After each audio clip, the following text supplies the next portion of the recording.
I was eating cherry pie off a paper plate in the break room when my sister called to tell me our mother was missing. It was the kind of sentence that doesn't land right at first. Your brain tries to reject it, like a glitch in the audio. I even checked the screen to make sure I hadn't misunderstood the voicemail. But there it was. "Call me. It's Mom. She's gone." First, I assumed Quinn meant figuratively. Mom had walked out before, after arguments, after chemo appointments, after Quinn's sophomore recital. She always came back. She'd storm off down the sidewalk with her oversized purse and her perfectly pressed slacks, claiming she needed air, and return 2 hours later smelling like iced coffee and menthols. But this time was different. This time there was a car missing, and her medication left behind, and no note on the fridge in her usual lavender cursive. I left work early without telling anyone. Not even my manager. I just grabbed my keys, wiped the pie filling from my shirt, and drove 6 hours straight to Redmond, the town I'd left behind at 22 and only visited on federal holidays or funerals. Which, now that I think of it, were starting to feel like the same thing. The sun was setting as I pulled onto Sycamore Hill Drive, and the whole street glowed the color of root beer, honeyed and quiet and weirdly innocent. Kind of street where no one locks their doors and everyone knows the names of your pets, even if they don't know yours. Callahan House still looked the same. White siding. Blue shutters. A patchy lawn Dad used to mow in perfect diagonals. Porch light flicked on automatically at 7:12 p.m. just like it always had. I parked at the curb. Didn't go in right away. Just sat there, engine ticking, watching the shadows of people I used to love flicker behind the curtains. Quinn came out to meet me. She was wearing one of Dad's old denim jackets and those boots she used to steal from me in high school. Her hair was tied up in a messy twist, and her expression was the one she saved for funerals and overdue bills. "She left," Quinn said before I could ask. "We don't know where. Have you called the police?" Quinn nodded. "They came by this morning. Said she's an adult. Said unless there's evidence of a crime." There it was again. That word. Crime. She led me inside. The living room still smelled like fabric softener and burnt toast. The house looked lived in, but off. Like a playset that had been reset for a different cast. I found Dad in the kitchen, hunched over Mom's checkbook like it might confess something. My little brother Beckett stood by the window, sipping something too dark to be coffee and watching the driveway like he was expecting someone else.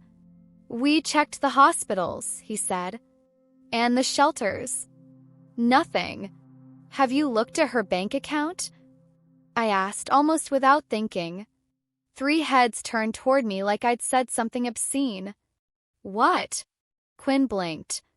"She's missing," I said, "not lost. People don't vanish without breadcrumbs. If we check where her cards were used last." "We already did," Dad interrupted. "There were withdrawals. Large ones. 4 of them. All from her retirement savings. And they were done online. Through the portal you set up for her back in May." I felt something shift. Something small but sharp, like a crack forming in a windshield. "You think I started." "No one's accusing anyone," Quinn said too quickly. "We're just trying to understand." But they were. They already had. Because that's how it always starts, doesn't it? Not with a question, but with a decision dressed up as concern. I hadn't even taken off my coat yet. My pie was still half digested. And already I was the suspect. The next morning, I woke up on the pull-out couch with a crick in my neck and a question that wouldn't let go. Why would Mom disappear the same month her savings vanished? And more than that, why did everyone seem so certain it was me? The digital banking setup had been my idea, yes. Mom hated change. She was still paying bills with handwritten checks in 2024, and I'd convinced her it was safer to go paperless. 2-factor authentication, I'd said. "You'll be fine. I'll walk you through it." I had. One Saturday afternoon in May, right here in the kitchen, I sat beside her with my laptop while she squinted at the screen through her bifocals. We used her favorite passwords, set up security questions about her wedding date and the name of her first cat, and I wrote it all down in a little spiral-bound notebook she kept in the junk drawer. She liked having a hard copy. She said the cloud gave her anxiety. That notebook. I crossed the kitchen barefoot, careful not to wake Dad, and opened the drawer. Rubber bands, loose receipts, expired coupons. But no notebook. Gone. I closed the drawer slowly and felt that same hairline crack from the night before widen just a little more. Dad was already at the table when I made coffee. He didn't say good morning. Just folded his hands on the newspaper like he was waiting for a cross-examination. "You think I took the money," I said quietly. He didn't answer. Didn't need to. Pause said it all. "You think I set up Mom's account just so I could rob her blind and disappear her like some Netflix scammer?" "She trusted you," he said finally. "We all did." I stared at him, speechless. This was the man who taught me to ride a bike, who helped me build a miniature volcano for the 5th grade science fair. And now he looked at me like a stranger who might have mugged his wife. "Have you checked her email?" I asked. He didn't respond. Her credit cards? Her phone logs? Did you even look for a pattern? Or did you just see online withdrawals and decide I was the easiest name to fill in? Quinn stepped in from the hallway, rubbing sleep from her eyes. "You don't have to get defensive." "I'm not," I snapped. "I'm getting accurate." By noon, I was back in my rental car, driving to the only place in Redmond with public Wi-Fi and decent espresso, Honeycomb and Sage, the local coffee shop that thought mismatched mugs were a personality trait. I opened my laptop and logged into Mom's bank portal. I'd insisted on setting it up with view-only access, just in case she got locked out. But what I found made my stomach drop. 4 withdrawals. Each one just under the federal reporting threshold. Each one from the savings account. And each one marked as remote authenticated transaction. Only they weren't, because the IP addresses didn't match mine. Not from Portland. Not from my phone. The logins had come from within Redmond. From the family house Wi-Fi. I stared at the timestamps. June 3rd, 11:47 a.m. June 8th, 2:12 p.m. June 13th, 4:59 p.m. June 18th, 3:36 p.m. All done in daylight. All while I was hundreds of miles away. The withdrawals were smart. Someone had known the reporting limits, had spaced them out just enough to avoid flags. But they weren't clever enough to cover their tracks. I pulled up the network logs from my security software. I'd installed it on Mom's computer as a quiet favor. She clicked on ads too easily, and I didn't want her to get phished. The logs told me which devices had accessed the home network. 2 laptops. 1 smartphone. 1 tablet, a Galaxy Tab, logged in using Quinn's account. I leaned back in my seat. Not me. Not an outside hacker. Quinn. The barista called my name. I picked up my drink, hands colder than the iced Americano in my palm. I had what I needed. Not enough for the police. Not yet. But enough to know I wasn't crazy. Enough to know the missing notebook hadn't vanished by accident. And enough to ask the question I hadn't dared ask until now. Was Mom missing or hiding? I drove back to the house in silence, the kind of silence that hums at the base of your skull. I didn't turn on the radio. Didn't call anyone. I needed to think, and Redmond's back roads offered the perfect background. Flat wheat fields, telephone poles, and houses too far apart to matter. By the time I pulled into the driveway, Dad's truck was gone. Beckett too. Just Quinn's little hybrid sat crookedly along the curb like it had something to hide. I let myself in. The living room was dim. Afternoon light filtered through the old lace curtains, and the house smelled faintly like cinnamon-scented air freshener, the artificial kind Mom hated. I walked past the mantel. And that's when I saw it. A photo. framed in dark wood. 3 kids on the front steps in July sunlight, me, Becca, and Quinn. Probably 1997. We were eating popsicles, sticky red drips down our hands, laughing at something just out of frame. Behind us, Mom stood in the doorway, arms crossed but smiling. But that wasn't what caught my eye. It was the reflection. The glass had shifted slightly in the frame, exposing a faint outline of paper behind the photograph, a folded envelope, tucked in like a secret. My pulse kicked up. I carefully lifted the frame, pried off the backing, and slid the photo out. The envelope was small and cream-colored with my name on it. Ren. Nothing else. Inside was a single sheet of lined paper, handwritten in Mom's unmistakable lavender pen. If something's happened to me, it wasn't Ren. You know that. Don't let this family break her twice.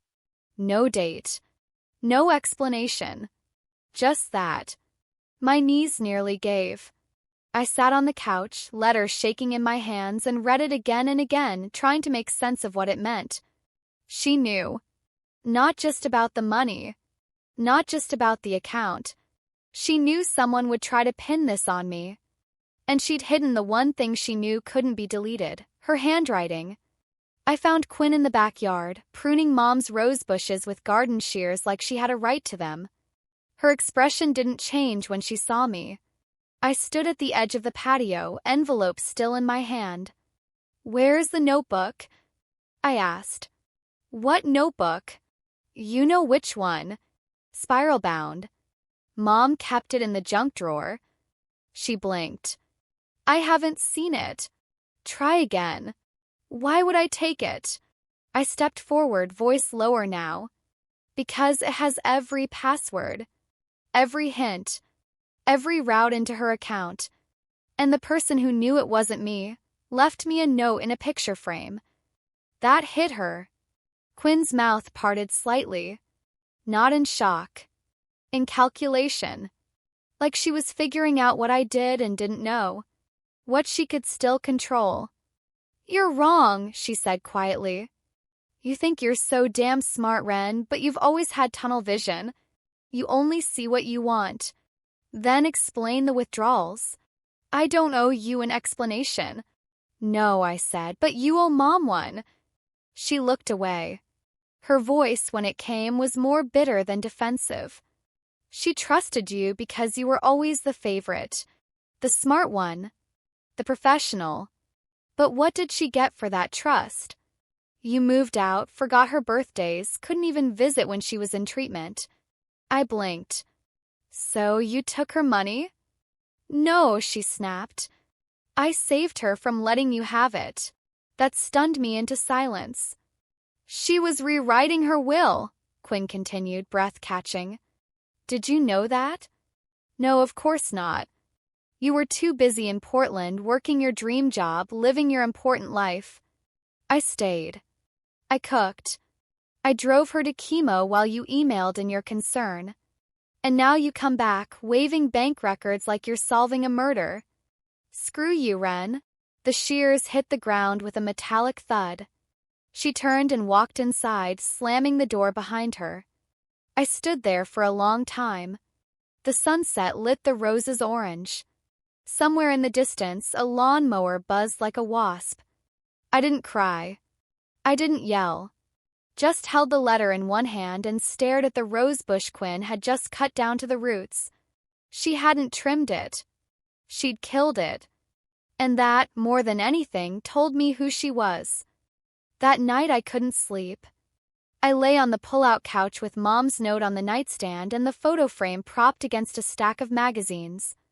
Outside, the sprinklers clicked on at 3 a.m., and somewhere down the block a dog barked, but inside the house it was tomb quiet, like the kind of silence that means someone's listening on the other side of the wall.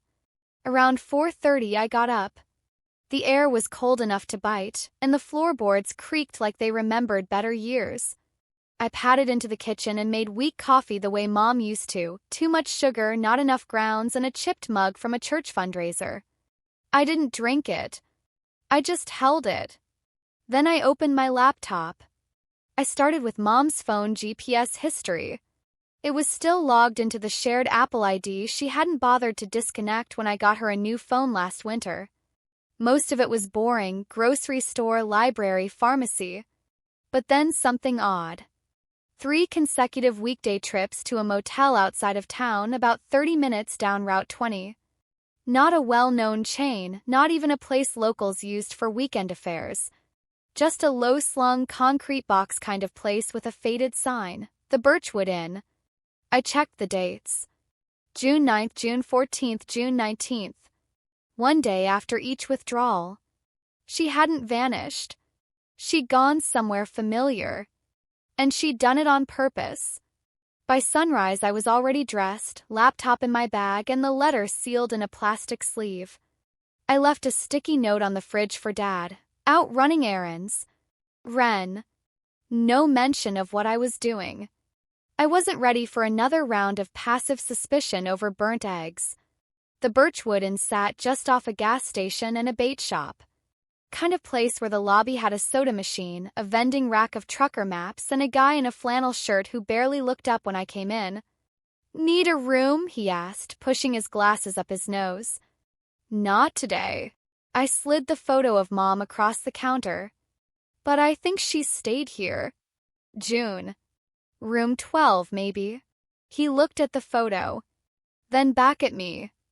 "She checked in with cash," he said finally. "Didn't give her name.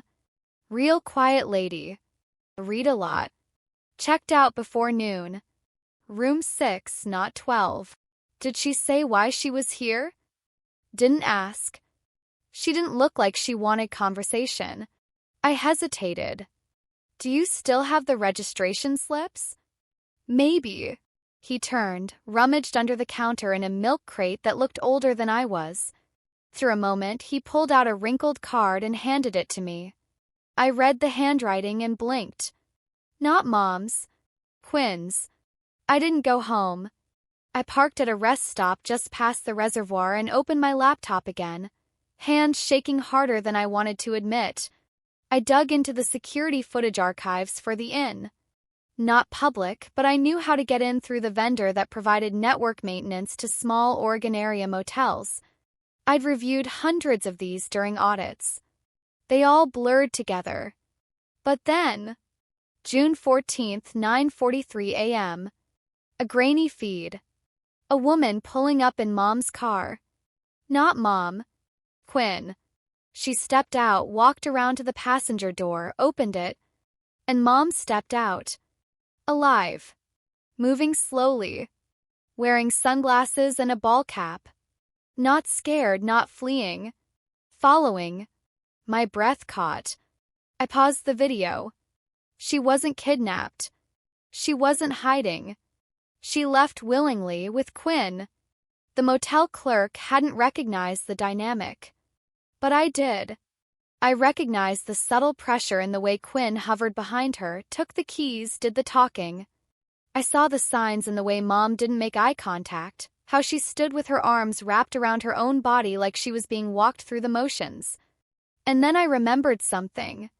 Back in April, Mom had mentioned wanting to move. Somewhere smaller, she'd said. Simpler. She said Quinn had a friend with real estate connections, that she might help her start fresh. What if that's what this was? Not a disappearance. Not even theft. But a planned rewrite of Mom's life, one she hadn't been allowed to script herself. Back in the motel footage, Quinn loaded a duffel bag into the trunk. She handed Mom a bottled water, then looked straight at the camera. Not like she saw it. Like she knew it was there. Like she wanted me to see her. Clicked pause. Everything snapped into focus. The accusations. The notebook vanishing. Careful trail of online transactions pointing at me. They'd built a story before she ever vanished. And I had walked right into it. When someone disappears, the first question people ask is, where did they go? But that's the wrong question. The real question is, what did they leave behind? Back in Redmond, I didn't go home.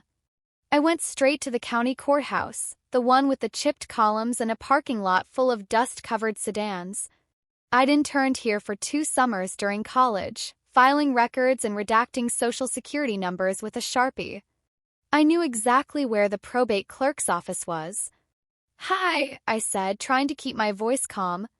"I'm looking for any recent will filings under the name Colleen Callahan." The clerk raised an eyebrow, then tapped at her terminal.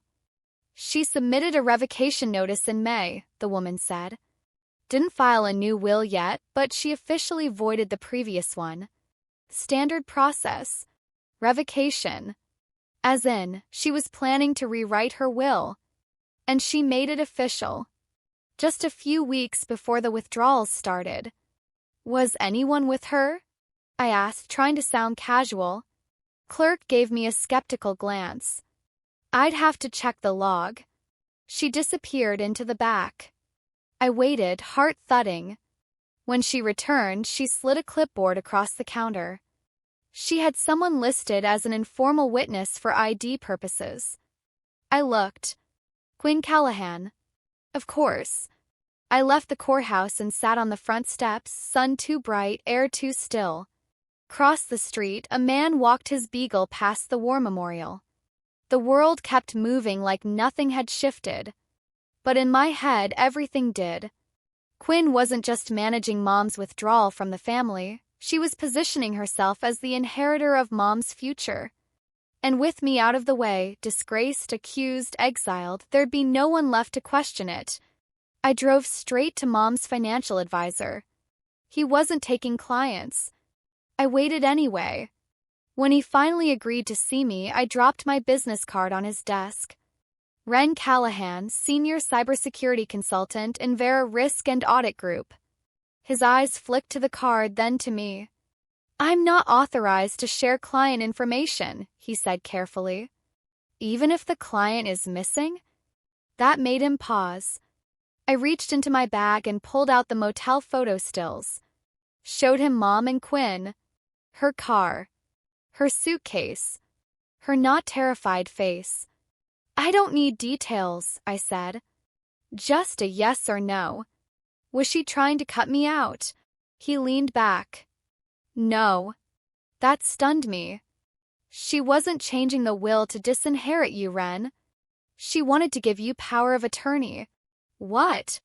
"She said you were the only one who understood the systems. That you'd keep things clean.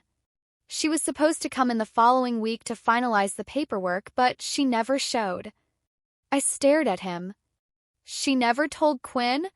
"Far as I know," he said, "she didn't tell anyone. Said she needed time to find the right moment." I walked out of the building feeling like the sky had tilted. All this time, I'd been the one they accused. The one shoved to the outside. But I'd been the one she trusted most. And that made me dangerous. And not because of what I'd done, but because of what I could have protected if they hadn't gotten to her first. When I got back to the house, Quinn's car was gone. So was Dad's. I found Beckett in the garage, working on his rusted-out motorcycle with earbuds in and grease on his knuckles. I waited until he noticed me. "She was naming me POA," I said quietly. "Mom." She was about to make it legal. Quinn didn't know. He didn't say anything. "Did you help her?" Still no answer. "She's not gone, Beckett. She didn't leave because she was scared of me. She left because she didn't know who she could trust anymore." He stood slowly. His eyes were red. Whether from weed or guilt, I couldn't tell. "I didn't know about the will," he said. "But you knew about the withdrawals." A long silence. "I didn't think she'd actually go through with it," he murmured. "Quinn said she was just moving things around. Said Mom wanted to be less exposed. And then suddenly she was gone and Dad was blaming you and I didn't know what to do. You could have told the truth." He looked away. "And end up next in line?" There it was. This hadn't been about grief. It had been about control. And fear. Mom had tried to change the game. They'd just flipped the board before she could. There's a silence that happens right before you set the truth on fire. I felt it as I parked on Sycamore Hill one last time just after dusk.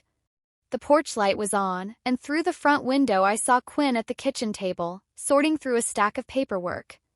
Probably old insurance documents, maybe even Mom's will, still believing she had the upper hand. Still writing her version of the story in permanent ink. She didn't hear me come in. Didn't look up when I dropped the manila envelope on the table between her and the bowl of supermarket oranges. "What's this?" she asked. "Proof." She paused. "That you and Beckett withdrew over $40,000 from Mom's savings under my login. That you used her ID, her tablet, and her bank access, and covered it up by making sure Dad thought it was me." She didn't open the envelope. Just leaned back in her chair like she wasn't surprised. Like she'd been waiting for this. "And what are you going to do with it?" "I already sent a copy to our family attorney." Her jaw tensed. "I'm not pressing charges," I said. "Yet. But this isn't going away." Till she didn't flinch. "You don't get it, do you?" Her voice was low, brittle. "This wasn't about money." "Then what was it?" She looked up at me. And for once she looked tired. Not smug. Not sharp. Just done. She was slipping, Ren. Forgetting appointments. Misplacing bills. Asking the same questions twice. But she wouldn't go to a doctor because she didn't want to be told what she already knew. My stomach twisted. "So you took over her accounts? Stole her savings? Gaslit her entire support system?" "I protected her," she snapped. "While you were out there with your smart titles and city loft and 0 phone calls. I was here, cleaning up the pieces." I stared at her. "You don't get to rewrite what you did just because you did it under the excuse of love." She went quiet. "I talked to her financial advisor," I said. "She was making me her power of attorney. You didn't just steal from her. You cut off the one person she was finally starting to trust." Quinn's eyes filled, but she didn't let the tears fall. She stood up slowly, arms crossed like armor. "Do whatever you want, Ren. Send it to the cops. Make yourself the hero." "I don't want to be the hero," I said. "I just want her to come home." She did. 3 days later, Mom returned. Not with fanfare. Not with Quinn. Just alone. Dad found her sitting in the backyard at 6 a.m., wearing her gardening gloves, pulling dead leaves off the rosemary. Like she'd never left. Like everything in between had been a bad dream with good coffee. I didn't rush outside. I waited. Gave her space. She came inside around 6:30. We met in the kitchen. Just the two of us. "I'm sorry," she said before I could speak. "No," I said quietly. "Not today." She nodded. "I found the letter," I added. "In the photo frame. I hoped you would." She sat at the table, hands folded the same way they always had, palms pressed, thumbs crossed, like she was trying to pray without believing in anything. "I didn't know how to stop them," she said. "Everything got confusing. Loud. And you were so far away." "I was a phone call away," I said. She flinched. And I hated myself a little for saying it. But it was true. That night, we sat in the living room. No TV. No lights, just the last of the sunlight stretching across the hardwood. She didn't ask me to forgive her. I didn't offer it. That would come later, or not at all. But when she said, "Stay a little longer," I did. Not for her. Not for Quinn. For me. 'Cause I finally understood. Some betrayals don't leave bruises. They leave fingerprints on the life you thought you had. Strange, the things you keep after a fire. Not the furniture. Not the photos. Sometimes not even the people. Just the blueprints, the mental maps of what used to be, and the hard decisions about what you'll rebuild. And what you'll leave behind. Mom didn't say much in the following days. She moved slowly through the house like she didn't recognize it anymore, like each object was part of someone else's life. She didn't ask where Quinn had gone or why Beckett didn't come by. She just started organizing drawers, watering the half-dead houseplants, making eggs for 1 instead of 4. And I stayed. Not forever. Just long enough to patch the roof Dad hadn't gotten around to fixing. To call the attorney and finalize Mom's new power of attorney paperwork. To make sure her passwords were changed, the notebook shredded, and every withdrawal traced, labeled, and locked behind digital iron. Control in a life where she'd lost too much of it. Quinn left town 2 weeks after Mom returned. No goodbye. No note. Just an empty room and a canceled phone number. Beckett stayed local but quiet. He texts Mom every now and then. Sends photos of his dog.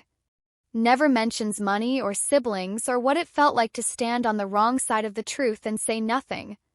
One rainy afternoon, Mom handed me a plastic storage bin filled with old documents, photos, and a single velvet pouch with her wedding ring inside. "I don't want to keep everything," she said. "But I'd like to know what's left." We went through it together. Paper by paper. Photo by photo. Memory by memory. That was the real audit. Not of finances, but of family. And the results weren't clean. Some pages were torn. Some records didn't reconcile. But the story was there. And for the first time in a long time, I had the whole picture. Eventually, I went back to Portland. Back to my apartment, my job, my 2 quiet mornings, and black coffee and inbox full of things to analyze. But I wasn't the same. I still checked on Mom every Tuesday and Friday like clockwork. We don't talk about Quinn. Not because we pretend it didn't happen, but because some griefs aren't for retelling. They just sit quietly in the corner of the room like smoke that never really clears. One day, Mom mailed me something. No card. No message. Just a sealed manila envelope. Inside was a photo. The same one from the mantel. 3 kids on the steps, mid-laughter, hands sticky with melted popsicles. But this time, taped to the back, was a sticky note in her handwriting. "We lost things. But not everything. Not you." I keep that photo in my desk drawer, right next to the audit folder, and the keys to a house I don't live in anymore. Because that's the thing no one tells you. Sometimes you don't go home to remember. Sometimes you go back to make sure it doesn't happen again.